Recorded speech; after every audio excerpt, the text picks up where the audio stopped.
El viento alaba como un lobo herido, arrancando hojas de los olivos, y haciendo temblar las ventanas de la vieja casa de campo. Mateo, de apenas 12 años, corría descalzo por el sendero embarrado, con el corazón latiendo en la garganta. No te lo leves, Javier, no te lo leves. Grito, su voz rota por el llanto mientras la lluvia empapaba su rostro. Era una noche de tormenta en un pequeño pueblo de Extremadura, España, donde las colinas parecían susurros secretos antiguos. Mateo, un niño de cabello castaño revuelto y ojos que brillaban con una mezcla de inocencia y rebeldía, había crecido en la finca de su tío, un lugar donde el tiempo parecía detenido. Pero esa noche, todo estaba a punto de cambiar. Frente a él, bajo el resguardo de un roble, estaba Javier, el ranchero de 42 años, un hombre de pocas palabras, con el rostro marcado por el sol y las arrugas de una vida dura. En sus manos, una cuerda sujetaba a Adrián, un joven de 19 años, de piel morena y mirada desafiante, que había legado al pueblo como un forastero y se había convertido en el mundo entero para Mateo. Adrián no era como los demás. Había legado a la finca hacía un año, buscando trabajo tras huir de un hogar que lo había rechazado por ser quien era, un joven gay que se negaba a esconderse. En el pueblo, los rumores corrían como el viento, y aunque Javier lo había acogido como peón, la desconfianza de los vecinos crecía. Y esa noche, los hombres del pueblo, liderados por el padre de Mateo, habían decidido que Adrián debía irse. Y es una mala influencia, dicen, señalando su forma de mirar, su risa libre, su valencia al no bajar la cabeza. Mateo se lanzó hacia Javier, sus pequeños puños golpeando el aire. Llévate en su lugar, suplicó, con la voz temblando pero firme. Javier, con el sombrero empapado y los ojos oscuros llenos de un dolor que no explicaba, se quedó en silencio. La cuerda en sus manos tembló, pero no la soltó. Adrián, con las muñecas atadas, miró a Mateo y susurró. No, pequeño. No hagas esto. Pero el niño no escuchaba. Había encontrado en Adrián algo que nunca había tenido. Alguien que lo vea, que lo entendía, que lo enseñó que el amor no debía avergonzarse. La tormenta rugía, pero el silencio entre los tres era más fuerte. Javier, dividido entre su lealtad al pueblo y algo que en él mismo comprendía, bajo la mirada. Suben al carro, dijo finalmente, con una voz que parecía romperse. Y así, sin saberlo, dio el primer paso hacia una decisión que cambiaría sus vidas para siempre. El carro transitaba por el camino de tierra, con Mateo y Adrián apartados en la parte trasera, compartiendo una mantarraya. La lluvia seguía cayendo, pero entre ellos había un calor que desafiaba la tormenta. Adrián, con las manos atadas, le susurró a Mateo. Pase lo que pase, no dejes de ser quien eres. El niño asintió, aunque no entendía del todo. Solo sabía que no podía perder a Adrián, no después de todo lo que habían compartido. En los meses previos, Adrián había sido más que un amigo para Mateo. Lo había enseñado a talar madera, a leer las estrellas, a reír sin miedo. Pero también lo había confiado su verdad, que amaba a los hombres, que había sido expulsado de su hogar por eso, y que el mundo, a veces, era cruel con quienes se atrevían a ser diferentes. Mateo, con su corazón puro, no entendia por qué eso era un problema. Para él, Adrián era luz, era fuerza, era hogar. Javier, desde el asiento del conductor, los observaba por el retrovisor. Algo en su pecho se retorcia. Él también había tenido sueños alguna vez, deseos que entero bajo capas de deber y silencio. Pero ahora, con esos dos en el carro, sentía que el pasado lo alcanzaba. ¿Qué haría cuando llegaran al cruz del camino? Entregar a Adrián al pueblo. O escuchar esa voz en su interior que le pedía hacer lo correcto? El carro se detuvo en un claro donde la lluvia comenzaba a ceder, dejando un cielo lleno de estrellas rotas. Javier bajó sus botas hundiéndose en el barro, y desató las cuerdas de Adrián sin mirarlo a los ojos. No quiero hacer esto, murmuró, pero su voz era apenas un eco contra el viento. Adrián se frotó las muñecas, pero no dijo nada. Su mirada estaba fija en Mateo, que temblaba bajo la manta, con los ojos rojos de tanto llorar. ¿Por qué lo haces, Javier? Preguntó el niño, su voz cargada de una mezcla de rabia y súplica. Tú no eres como ellos. Lo sé. Javier se quedó inmóvil. Como si las palabras de Mateo fueran un cuchillo. Él no era como los hombres del pueblo, llenos de prejuicios y miedo, pero tampoco era libre. Había crecido en un mundo donde el amor entre hombres era un secreto que se llevaba a la tumba, y aunque nunca lo admitiría, la presencia de Adrián lo había sacudido. Había visto en él una valencia que él nunca tuvo. Adrián se acercó a Mateo y lo abrazó, ignorando la mirada de Javier. No dejes que te hagan dudar de ti mismo, le susurró al niño. Eres más fuerte de lo que crees. Pero las palabras eran también para él mismo, un recordatorio de que no podía rendirse, no después de todo lo que había enfrentado. El pueblo no estaba lejos, y los hombres esperaban. Javier lo sabía. Si no llevaba a Adrián, su propia vida en la comunidad estaría en riesgo. Pero mientras miraba a Mateo y a Adrián, algo dentro de él se quebró. Recordó a su hermano menor, perdido años atrás en un accidente, y como nunca pudo protegerlo. Recordó las noches en las que, en secreto, había cenado con una vida diferente, una donde no tuviera que esconderse.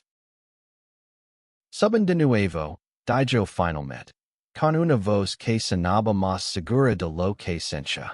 No voy a entregar, Adrián. Pero no puedo volver al pueblo. No después de esto.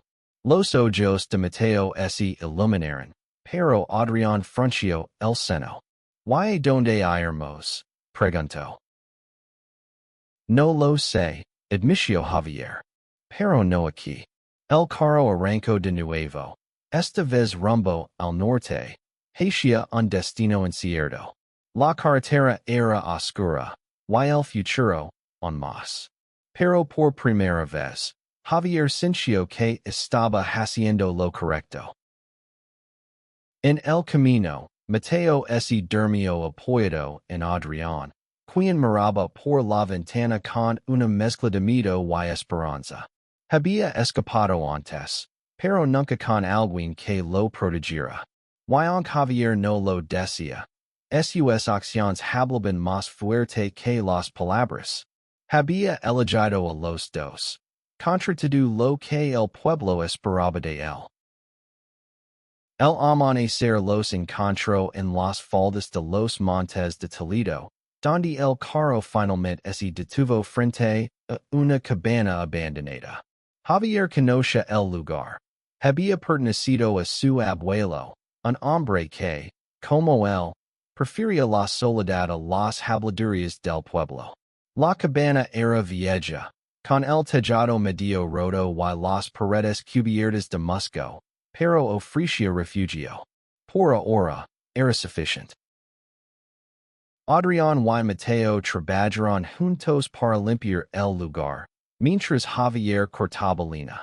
Había un silencio cómodo entre ellos, como si la noche anterior hubiera forjado un lazo que no necesitaba palabras.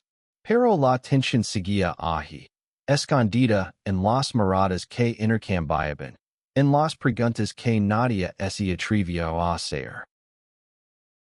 Mateo, con su energía incansable, exploraba cada rincón de la cabana, encontrando recuerdos de un tiempo olvidado, un cuchillo oxidado, un cuaderno con dibujos a lápiz, una foto desveda de un hombre joven que se parecía a Javier. ¿Quién es este? Preguntó, sosteniendo la foto. Javier se acercó, y por un momento, su rostro se suavizó. Mi hermano, dijo simplemente, y no añadió más. Esa noche, sentados alrededor de una fogata, Adrián rompió el silencio. ¿Por qué lo hiciste, Javier? ¿Por qué nos trajiste aquí? El ranchero tardó en responder. Sus ojos fijos en las llamas. ¿Por qué no podía dejar que te hicieran daño? Dijo al fin. ¿Y por qué six en ti lo que yo nunca tuve el valor de ser? Adrián lo miró, sorprendido. Había sospechado que Javier escondía algo, pero nunca imaginó que sus razones fueran tan personales. No tienes que cargar con esto solo, dijo Adrián, su voz baja pero firme. No somos tu responsabilidad.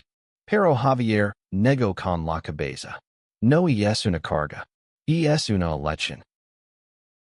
Mateo, que escuchaba en silencio, se acercó y tomó la mano de ambos. Somos una familia ahora, ¿verdad? Dijo, con una sonrisa que hizo que los dos hombres rieran, aunque con un nudo en la garganta. Por primera vez, se sienten libres, aunque sabían que el mundo exterior no los dejaría en paz por mucho tiempo. Los días en la cabana se convirtieron en semanas. Mateo aprendió a pesca en el río cercano. Adrián reparó el tejado. Y Javier les enseñó a cultivar un pequeño huerto. Pero la paz era frágil. Los rumores del pueblo habían llegado a oídos de las autoridades. Y un día, un jeep polvoriento apareció en el camino. El oficial, un hombre de rostro severo llamado Diego, conoce a Javier desde niño. No puedes seguir escondiéndolos, dijo, señalando a Adrián y Mateo. El padre de Mateo lo quiere de vuelta. Y quienes dicen que estás protegiendo a un delincuente. Adrián apretó los puños, pero Javier levantó una mano para calmarlo. No es un delincuente, respondió Javier, con una calma que escondía su furia. Y Mateo no volverá con alguien que no lo acepta. Diego frunció el seno, pero no insistió. Tienes una semana para presentarte en el pueblo, Javier. Si no, vendrán por ti. El jeep se alejó, dejando un rastro de polvo y miedo. Esa noche, Adrián confrontó a Javier. No puedes arriesgarte tú por nosotros. Esto es demasiado. Pero Javier lo interrumpió. No es solo por ustedes. Es por mí también. Durante años, viví escondiendo quién soy. No voy a hacerlo más. Las palabras cayeron como una confesión. Y Adrián, por primera vez, vio al hombre detrás del ranchero. Vulnerable, humano, roto. Mateo, que había escuchado desde la puerta, corrió hacia ellos. No nos separemos, por favor, suplicó. Y en ese momento, los tres se abrazaron, prometiendo enfrentar lo que viniera juntos. La semana pasó rápido, y la amenaza del pueblo se acercaba. Javier decidió que no podían quedarse en la cabana para siempre. Necesitaban un plan, un lugar donde empezar de nuevo. Pero antes, debían enfrentar la verdad. Javier les confesó su historia. Como, de joven, había amado a un hombre en secreto. Como el miedo al rechazo lo había llevado a encerrarse en sí mismo. Como la muerte de su hermano lo había dejado con una culpa que nunca superó. Adrián, a su vez, habló de su propia lucha. El rechazo de su familia, las noches en la calle, la soledad que lo había endurecida. Mateo escuchaba, absorbiendo cada palabra, y aunque era joven, entendía más de lo que los adultos creen. El amor no debería doler tanto, dijo Mateo, con una sabiduría que sorprendió a ambos. Y tenía razón.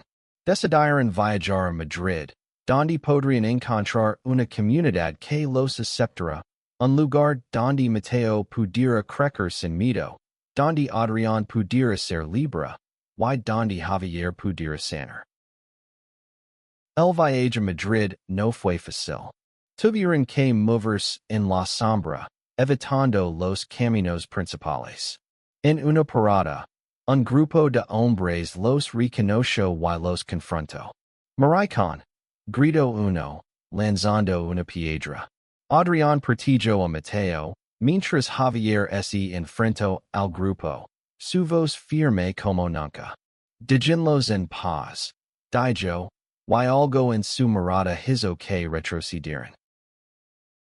En el tren hacia la capital, los tres se sentaron juntos, agotados pero esperanzados. Madrid era una promesa de libertad, pero también un desafío. No tenían dinero, no tenían un plan claro, pero tenían algo más fuerte. Tenían el uno al otro. En Madrid, encontraron refugio en un centro comunitario para personas LGBT. Ali, conocieron a otros que, como ellos, habían luchado por ser aceptados. Mateo empezó a ir a la escuela. Adrián encontró trabajo en una panadería. Y Javier comenzó a escribir, plasmando sus memorias en un cuaderno que algún día sonaba con publicar. El final no fue perfecto. El pasado seguía persiguiéndolos, y el mundo no siempre era amable. Pero cada noche, cuando se reunían alrededor de una mesa, compartiendo risas y sueños, sabían que habían encontrado algo que valía la pena. Una familia construida no por sangre, sino por amor. Llévate en lugar de mí. Había dicho Mateo aquella noche bajo la tormenta. Pero Javier, en un acto de valencia que cambió sus vidas, los llevó a ambos. Y en ese acto, encontraron la libertad de ser quienes realmente eran.